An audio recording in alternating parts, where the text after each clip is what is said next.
Uyu mutipe aba agiye kwicwa azira ubujura. Mbere yuko bamwica agasaba kubanza akavugana na nyina. Ariko ibyo akorera nyina ako kanya bitangaza buri muntu wese ubura aho ngaho. Story time.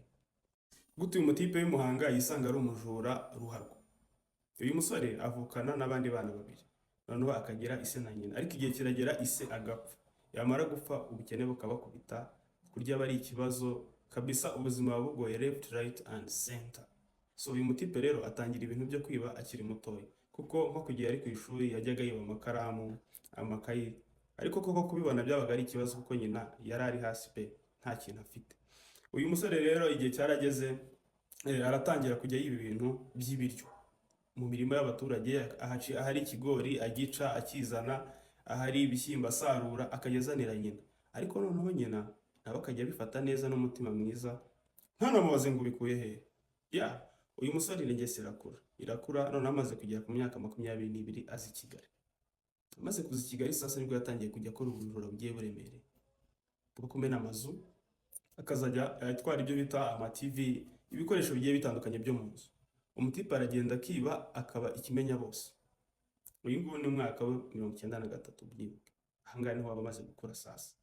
So uyu mutipe mu kuba ikimenya bose, cases ziba nyinshi ahantu hose bagenda bavuga bati umutipe aratuyogoje. Ariko ibyo yiba byose aragaruka akabigurisha agashyira nyina.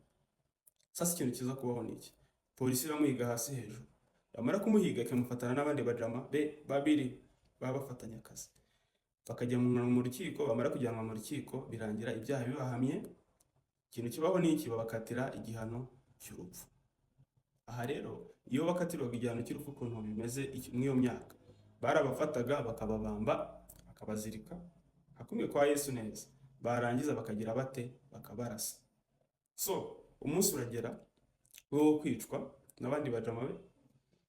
Mu bantu baba bari aho ngaho haba harimo umubyeyi we nyina, afite agahinda kenshi kabisa byamurenze, nyina atumva ukuntu umuhungu agiye kwicwa. Reka umuhungu tumwite ngo ni Bosco.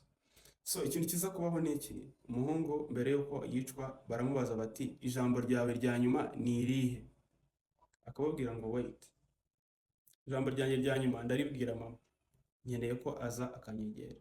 Nyina araza, yarangiza akamubwira ngo reka nkongorere, akamwegera nk'ugiye kumwongorera, yarangiza akasama nk'ugiye kumwongorera akahita amuruma ugutwi.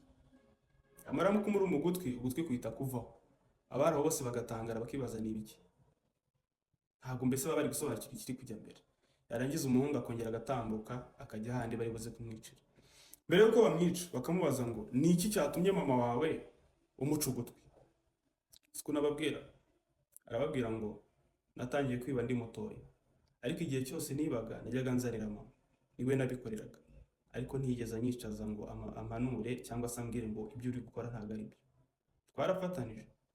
None rero umunsi wari ugeze kugira ngo nicwe, icyo gihano nahawe, ariko natekereje nsanga ari byiza ko nawe musigira igihano. Buri igihano kimukwiriye ari uko mukuraho ugutwi. Abantu bari baraho bose barumirwa, birabarenga. Ari gikurikiye sasa nuko Bosco yaragiye kwicwa.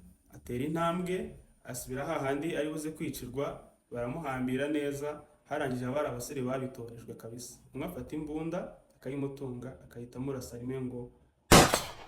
Ikintu kibaho niki? Umusore ijosi ritangira rikanagana akumwe kwa Yesu neza.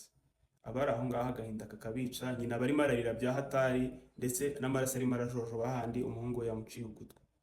So moral of the story ni niba uri umubyeyi tangira hakiri kare.